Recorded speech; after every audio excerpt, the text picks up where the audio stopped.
Nam Mô Bổn Sư Thích Ca Mâu Ni Phật. Kênh Phật Pháp Giác Ngộ xin kính chào đại chúng. Những ngày xuân ấm áp đang dần trôi qua. Không biết 3 ngày Tết vừa rồi của quý vị có được an lạc và hỷ lạc bên gia đình không? Trong bầu không khí thanh tịnh của Tết Bính Ngọ, xin gửi tới toàn thể đại chúng lời chúc sức khỏe dồi dào, tâm Bồ Đề kiên cố và nguyện cầu cho mọi ước nguyện thiện lành của quý vị đều được chư Phật mười phương chứng giám, biến thành hiện thực. Có bao giờ bạn cảm thấy kiệt sức không phải vì làm việc quá nhiều mà vì nghĩ quá nhiều không? Những suy nghĩ miên man về chuyện hôm qua, lo lắng cho chuyện ngày mai cứ như một vòng lặp không lối thoát, khiến tâm bạn chưa một giây nào được bình yên. Đức Phật dạy rằng ôm giữ cơn giận và sự lo âu giống như việc bạn tự tay cầm một hòn than nóng chỉ để chờ ném vào người khác. Người bị bỏng đầu tiên chắc chắn là bạn. Vậy làm sao để buông hòn than đó xuống khi cuộc đời ngoài kia vẫn quá nhiều sóng gió? Sự thật là 90% những điều bạn đang lo lắng sẽ chẳng bao giờ xảy ra. Chúng ta đang lãng phí cuộc đời ngắn ngủi này chỉ để diễn tập cho những nỗi sợ trong tâm tưởng.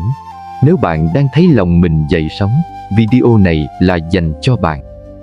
Phần 1. Cuộc đời là một chuyến đi ngắn ngủi. Chúng ta thường quên rằng mình chỉ có một cuộc đời duy nhất để đi, để sống và để trải nghiệm. Khi nhắm mắt xuôi tay, cơ hội quay lại là con số 0 và thời gian đã mất cũng chẳng thể tìm về. Bạn biết không, mỗi người trong chúng ta đang đi trên một đoạn đường rất ngắn. Ngắn đến mức nếu không tỉnh thức, ta sẽ vô tình tiêu hao nó vào những suy nghĩ thừa, những lo lắng không cần thiết và những phiền não do chính mình tạo ra. Một cuộc sống vốn dĩ đáng giá hơn vàng bạc, bởi tiền mất có thể kiếm lại, nhưng một ngày trôi qua là vĩnh viễn mất đi. Vậy nên, đừng lãng phí đời mình chỉ để nghĩ quá nhiều nữa. Hãy trân trọng những gì đang ở trước mắt và sống trọn vẹn với ngày hôm nay. Bởi qua được một ngày là đã bớt đi một ngày trong quỹ thời gian hữu hạn của kiếp người. 2. Nguồn cơn của mệt mỏi, tâm chấp thủ. Tại sao ta lại mệt mỏi đến thế? Đức Thế Tôn từng dạy rằng khổ đau phát sinh không phải từ hoàn cảnh bên ngoài mà từ tâm chấp thủ bên trong. Khi tâm còn nặng nề, dù gió chỉ lay nhẹ cành cây, ta cũng nghe thành giông bão.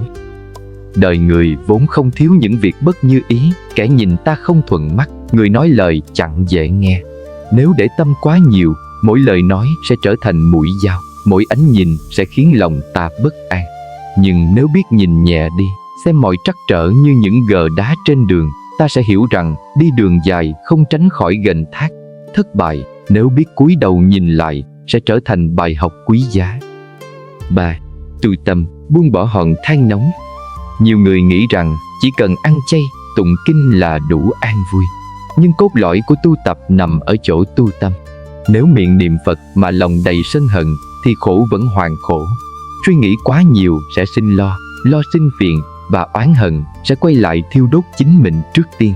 Nó giống như việc bạn ôm một hòn than nóng trong tay chỉ để ném sang người khác. Người bị bỏng đầu tiên luôn là chính bạn. Thật ra, ai cũng đang vừa tự chữa lành vết thương, vừa gắng gượng bước tiếp. Hiểu được điều đó, ta sẽ bớt trách người, bớt làm khó chính mình. Chỉ cần bớt suy diễn một chút, bớt nắm chặt một chút, lòng sẽ nhẹ đi rất nhiều. Đức Phật dạy rằng biết đủ là giàu, biết dừng là an. Không phải cuộc sống cần thêm điều tốt đẹp, mà là tâm ta cần bớt đi những điều rối ren. Phần 2. Cái tôi và bản lĩnh của chữ nhẫn. 1. Cái bẫy của tự ái và sân hận. Nhiều lúc ngồi lặng yên nhìn lại, ta mới chợt nhận ra phần lớn nỗi khổ không đến từ sự thiếu thốn vật chất, mà bắt nguồn từ một thứ rất mong manh nhưng vô cùng dữ dội, đó là cái ta. Khi cái ta bị chạm vào, tự ái lập tức nổi lên. Tự ái sinh ra sân hận, và sân hận như một đám mây đen che mờ trí tuệ, khiến ta mệt mỏi mà không hiểu vì sao.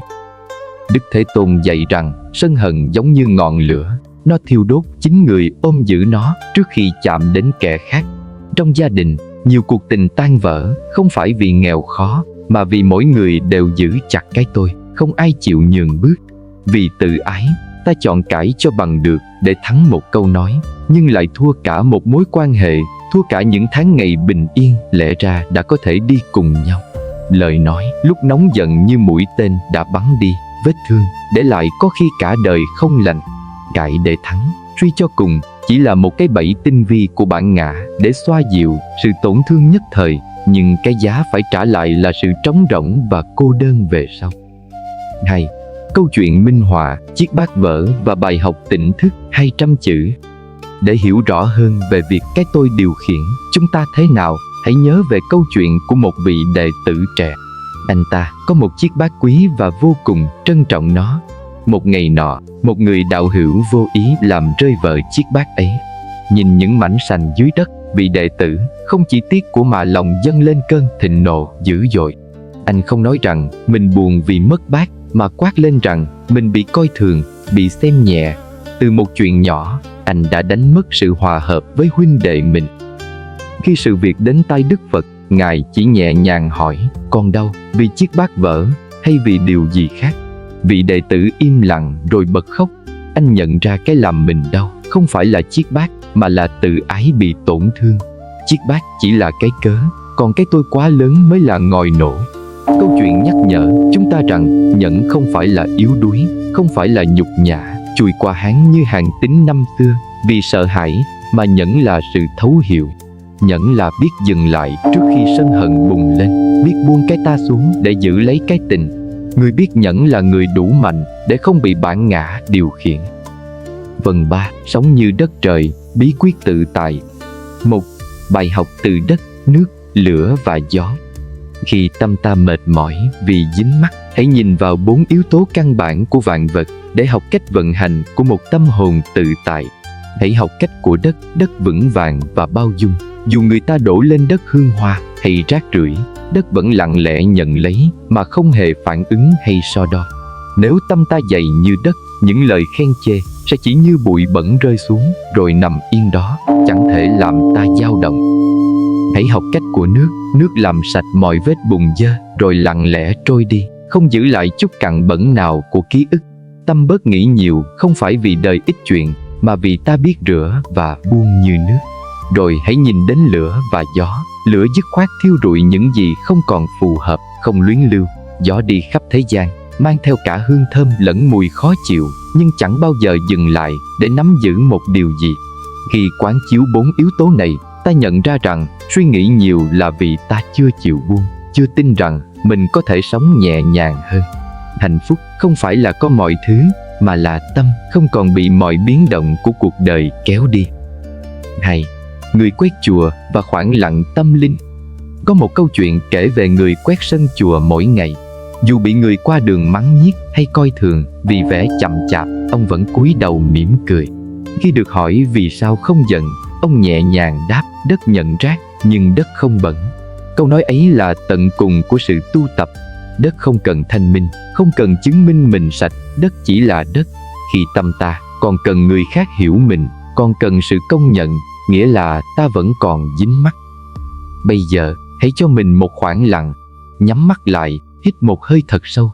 Hãy tưởng tượng bạn đang đứng giữa một cánh đồng rộng lớn, nơi có đất nâng đỡ bàn chân, có gió mang đi những muộn phiền, có nước rửa trôi những nặng nề và lửa sưởi ấm những góc lạnh trong lòng. Chỉ 3 phút thôi, khi hơi thở vào, ra chậm lại, bạn sẽ thấy những nỗi khổ thường ngày hóa ra chỉ là những diễn cảnh do tâm tự vẽ nên. Đức Phật dạy, tâm an thì cảnh an. Khi bạn thôi chạy theo những biến động nhỏ, bạn sẽ thấy hạnh phúc không ở đâu xa. Nó nằm ngay trong sự tỉnh thức để không bị dòng đời lôi kéo. Tâm bớt nghĩ nhiều, cuộc sống tự nhiên sẽ hóa thênh thang. Phần 4. Tứ vô lượng tâm, chìa khóa của hạnh phúc tự tại. 1. 4 dòng suối mát chữa lành tâm hồn. Khi tâm đã lắng lại, hãy tưới tẩm linh hồn bằng 4 dòng suối mát của tứ vô lượng tâm. Đầu tiên là tâm từ, hãy ban rãi sự yêu thương và bớt phán xét. Khi bạn dành sự dịu dàng cho thế gian, chính lòng bạn sẽ nhẹ nhõm đầu tiên. Tiếp đến là tâm bi, hãy thấu hiểu nỗi đau của người khác để không còn chấp nhặt. Người đang làm ta giận thực chất là người đang bị ngọn lửa sân hận thiêu đốt, họ đáng thương hơn đáng trách. Thứ 3 là tâm hỷ, hãy học cách vui với thành công của người khác để diệt trừ lòng đố kỵ và thói quen so sánh, thứ vốn là liều thuốc độc của bình an. Và cuối cùng, quan trọng nhất là tâm xả, chìa khóa để đạt được sự tự tại tuyệt đối. Xả là buông bỏ mong cầu, buông bỏ cái tôi quá lớn để mặc cho vạn vật vận hành theo lẽ tự nhiên. Khi ta không còn nắm chặt, ta sẽ không còn sợ mất. 4 tâm này không phải điều gì xa vời, mà là hơi thở của lòng nhân ái, giúp ta chuyển hóa những suy nghĩ rối ren thành sự tĩnh lặng thênh thang. 2. Bản lĩnh của nhẫn và lựa chọn hạnh phúc. Để thực hiện được điều đó, ta cần một bản lĩnh lớn, đó chính là chữ nhẫn. Nhẫn không phải hèn mọn hay cam chịu, mà là cái nhìn thấu suốt như Hàn Tín năm xưa, chịu nỗi nhục chui qua háng để giữ trọn chí lớn. Người biết nhẫn là người nhìn thấy hậu quả phía sau cơn giận. Mỗi khi thấy tâm mình bắt đầu xao động, hãy quay về với hơi thở. Chỉ cần 3 phút lặng yên, quan sát luồng khí ra vào để cắt đứt dòng suy nghĩ miên man. Đó là lúc bạn tỉnh thức, nhận ra rằng biết đủ là giàu và sống trọn vẹn với hiện tại, vì quỹ thời gian của chúng ta là hữu hạn. Hạnh phúc thực chất là một lựa chọn. Nó không đến khi thế giới xung quanh trở nên hoàn hảo, mà đến khi tâm ta bớt rối ren. Đừng đợi đến khi sóng yên biển lặng mới đi tìm bình an. Hãy tìm thấy nó ngay giữa chợ đời ồn ào. Hãy để tâm mình rộng như đất, thanh mát như nước và tự tại như gió. Phần 5.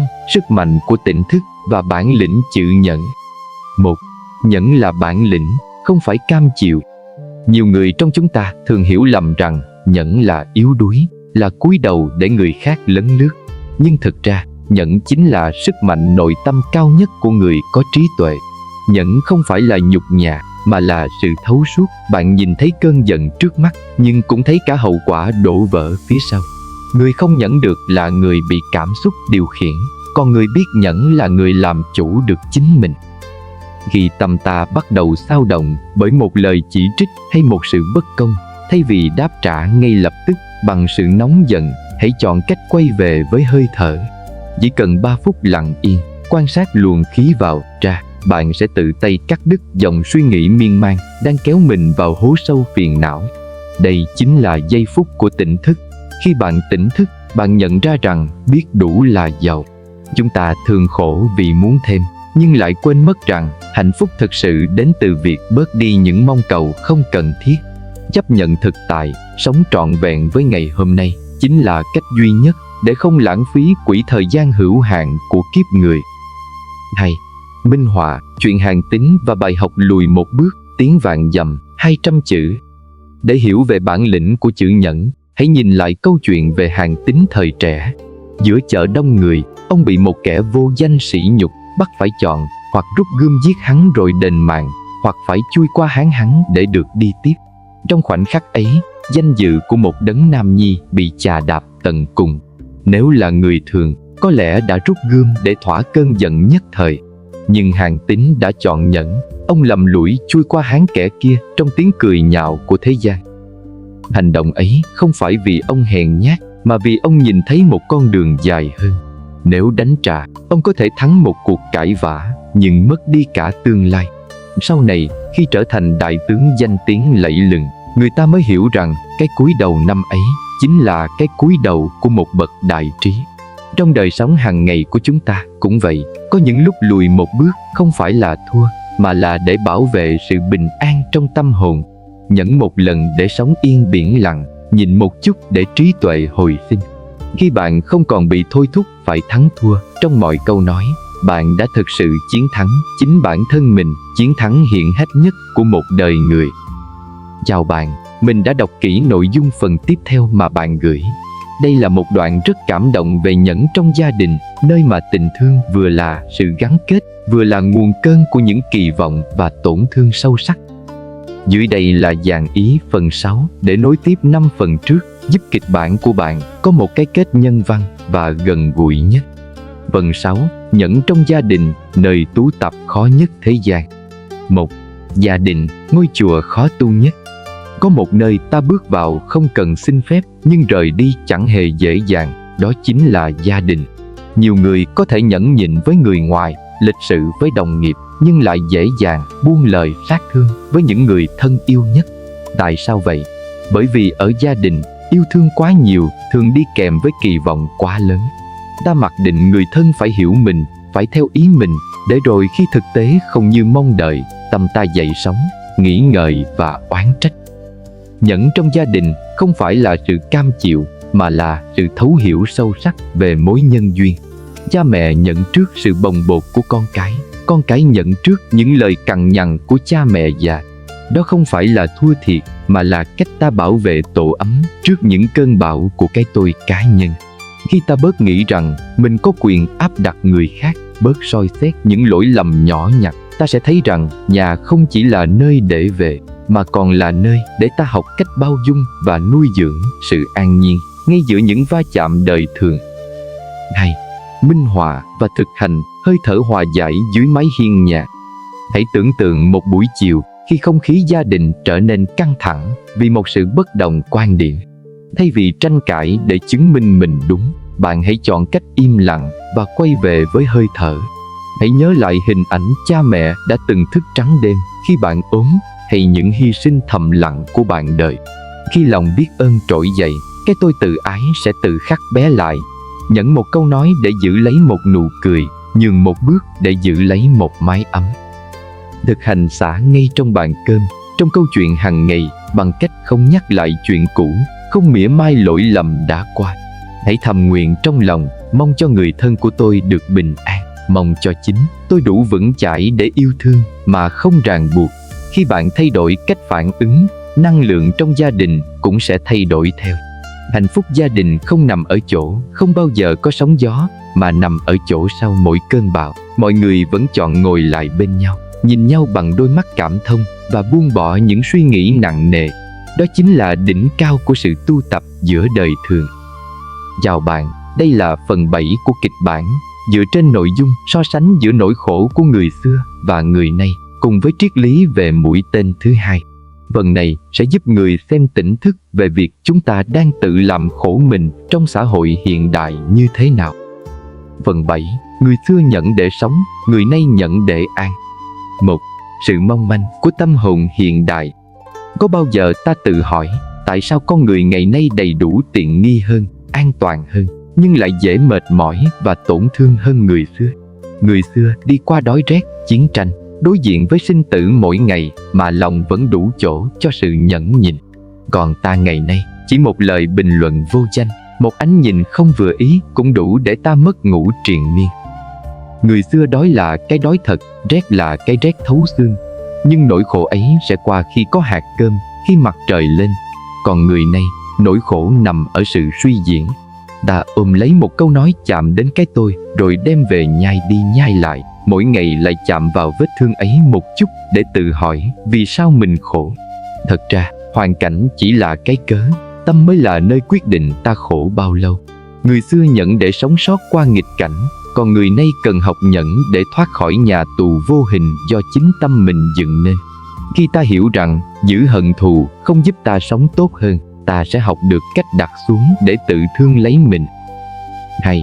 Minh họa và thực hành, bài học về mũi tên thứ hai. Trong giáo pháp của Đức Thế Tôn có một chân lý rất sâu sắc về hai mũi tên. Khi gặp nghịch cảnh, đó là mũi tên thứ nhất bắn vào thân. Nỗi đau này là điều không tránh khỏi. Nhưng người không tu sẽ tự bắn thêm mũi tên thứ hai vào tâm mình bằng cách than thân trách phận, suy diễn và oán hận.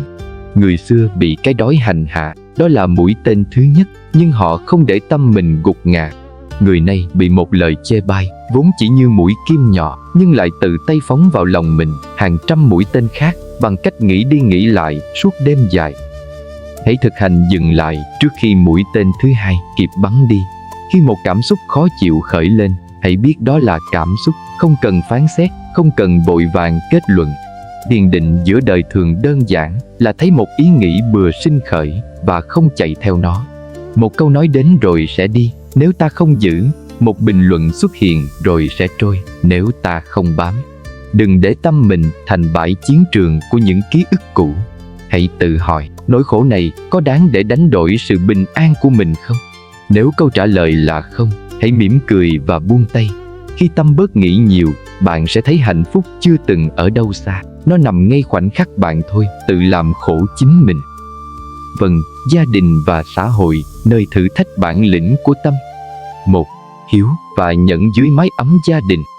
Chúng ta thường nghĩ hiếu thảo là điều gì đó rất lớn lao, nhưng thực tế, hiếu nằm ở chỗ biết nhẫn một lời, biết lắng nghe một tiếng thở dài của cha mẹ. Khi Tâm bớt nghĩ nhiều, ta bớt đòi hỏi cha mẹ phải thay đổi theo ý mình, mà nhận ra họ cũng là những con người từng đi qua bao khổ đau, yêu con theo cách vụng về nhưng thật lòng nhất. Trong quan hệ vợ chồng cũng vậy, sống chung khó hơn yêu rất nhiều. Yêu cần cảm xúc, nhưng sống cần sự nhẫn nại mỗi ngày. Nhẫn khi thói quen của người kia trở thành gai trong mắt, nhẫn khi cơm áo gạo tiền đè nặng đôi vai. Khi Tâm nghĩ quá nhiều, ta dễ biến người thương thành đối thủ, muốn thắng trong từng cuộc tranh luận mà quên mất rằng gia đình không cần người thắng, chỉ cần người biết nhường. Chỉ một người chịu hạ cái tôi, chịu bước lùi một bước, sóng gió tự nhiên lặng. Hạnh phúc không phải là không có mâu thuẫn, mà là có đủ bao dung để vượt qua nó. Hay minh họa, bát canh mặn của mẹ và bài học lắng nghe. Có câu chuyện kể về người con đi làm về mệt, nếm bát canh mẹ nấu liền nhăn mặt chê mặn. Người mẹ im lặng ăn phần của mình. Nhiều năm sau khi mẹ mất, anh tự tay nấu bát canh ấy và vô tình bỏ nhiều muối. Lúc nếm thử, anh bật khóc nhận ra canh mặn không phải vì mẹ vụng về, mà vì tuổi già khiến vị giác mẹ không còn tin tưởng nữa. Anh hối hận vì ngày ấy đã không nhẫn được một lời. Trong xã hội cũng vậy, ta thường vội phản ứng trước khi kịp lắng nghe. Khổng Tử từng bị mắng chửi giữa đường, nhưng ông vẫn điềm nhiên. Ông dạy rằng, người tặng quà mà ta không nhận, thì món quà vẫn thuộc về người tặng. Những lời cay nghiệt cũng thế, nếu ta không nhận vào tâm, nó sẽ không thể làm ta đau. Nhẫn không phải là yếu đuối, mà là bản lĩnh không để người khác kéo mình vào vòng xoáy hận thù. Khi bạn biết lắng nghe trọn vẹn mà không phán xét, bạn đang cho đối phương một không gian để xoa dịu và cho chính mình một cơ hội để an vui. Hãy nhớ, chiến thắng vạn quân không bằng chiến thắng chính cái tôi của mình ngay dưới mái nhà mình sống. Vận chính, vô thường và hạnh phúc từ những hạt giống thiện. 1. Thấu hiểu vô thường để bớt nắm chặt. Tại sao giữa cuộc sống tiện nghi này, lòng ta vẫn nặng trĩu? Đó là vì ta quên mất quy luật vô thường. Ta cứ ngỡ mọi thứ là bền chắc nên cố nắm giữ danh lợi, câu nói của người đời hay những nỗi đau cũ. Nhưng hãy nhìn xem, thân này là vây mượn, hơi thở vào rồi lại ra, mái tóc xanh hôm qua nay đã điểm bạc. Vô thường không phải để ta bi quan, mà để ta nhận ra không có gì đứng yên để ta phải ôm chặt mãi. Một câu nói khi thốt ra đã tan vào không gian, sao ta còn giữ lại trong lòng suốt 10 năm? Một lần thất bại vốn đã qua từ lâu, sao ta còn tự bắn thêm mũi tên thứ hai vào tâm mình bằng sự dằn vặt? Hãy tự hỏi, 10 năm nữa, chuyện này còn quan trọng không? Khi nhìn đời bằng đôi mắt vô thường, ta sẽ thấy mọi việc nhẹ như mây trôi. Ta bớt trách mình, bớt trách người và hiểu rằng hạnh phúc không nằm ở chỗ có thêm điều gì, mà ở chỗ bớt đi một ý nghĩ bám chấp. Nhẹ một chút với đời cũng chính là thương lấy chính mình. 2. Chuyện người gieo hạt nhỏ và 10 điều thiện. Có một người sống cả đời lặng lẽ, không làm việc gì kinh thiên động địa, nhưng khi nằm xuống lại vô cùng an nhiên. Đó là người mỗi ngày chỉ làm một việc đơn giản, gieo những hạt giống thiện nhỏ bé. Hạt của lời nói hiền, hạt của ánh mắt cảm thông, hạt của sự nhẫn nại. 10 điều thiện không phải quy tắc cứng nhắc, mà là 10 con đường giúp tâm trở về trạng thái tự nhiên. Khi ta chọn không nói lời thô lỗ, không nuôi hận trong lòng, chính là lúc ta đang dọn dẹp căn nhà tâm trí mình. Nghĩ nhiều thực chất là vì tâm ta đang bị khuấy động. Nước đục không phải thiếu ánh sáng, mà vì bị khuấy quá nhiều. Khi bạn chọn thiện thay vì ác, chọn buông thay vì giữ, tâm bạn sẽ lặn xuống như mặt hồ sâu. Đi đến đoạn cuối của hành trình này, mong bạn nhớ rằng thắng ngàn quân địch không bằng thắng chính mình. Hạnh phúc không phải là nắm giữ thật nhiều, mà là buông được thật sâu. Hãy để tâm mình rộng như đất, thanh mát như nước và tự tại như gió. Cảm ơn bạn đã lắng lòng cùng chúng tôi. Chúc bạn một đời an nhiên, tâm bớt nghĩ nhiều, cuộc sống tự khắc sẽ nở hoa. Thưa quý vị hữu duyên, lời kinh tiếng kệ hay những bài học về nhân sinh, suy cho cùng cũng chỉ là chiếc bè đưa ta qua sông. Khi tâm ta bớt nghĩ nhiều, ta sẽ thấy hạnh phúc vốn chẳng nằm ở đâu xa, mà ở ngay trong từng hơi thở bình yên và trái tim biết buông bỏ. Hy vọng rằng Những chia sẻ ngày hôm nay đã tưới tẩm thêm một chút nước mát cho mảnh đất tâm hồn của quý vị, giúp những muộn phiền tan biến và nhường chỗ cho đóa hoa an nhiên nảy nở. Nếu quý vị cảm nhận được sự bình an từ những lời chia sẻ này, hãy hoan hỷ ủng hộ chúng tôi bằng cách nhấn nút đăng ký kênh Phật Pháp Giác Ngộ và bật chuông thông báo. Mỗi sự ủng hộ của quý vị chính là một nhành hoa gieo thêm duyên lành, giúp chúng tôi có thêm động lực lan tỏa những giá trị tỉnh thức đến với cộng đồng. Quý vị cũng có thể để lại bình luận phía dưới về những tâm đắc hoặc nỗi niềm của mình để chúng ta cùng nhau học hỏi và trưởng thành trên con đường giác ngộ. Xin kính chúc quý vị và gia đình một đời thân khỏe tâm an, vạn sự cát tường, sống trọn vẹn trong ánh sáng của lòng từ bi và trí tuệ. Phật Pháp Giác Ngộ, nơi kết nối tâm hồn, tìm về nẻo sáng. Xin chào và hẹn gặp lại quý vị trong những bài học sau.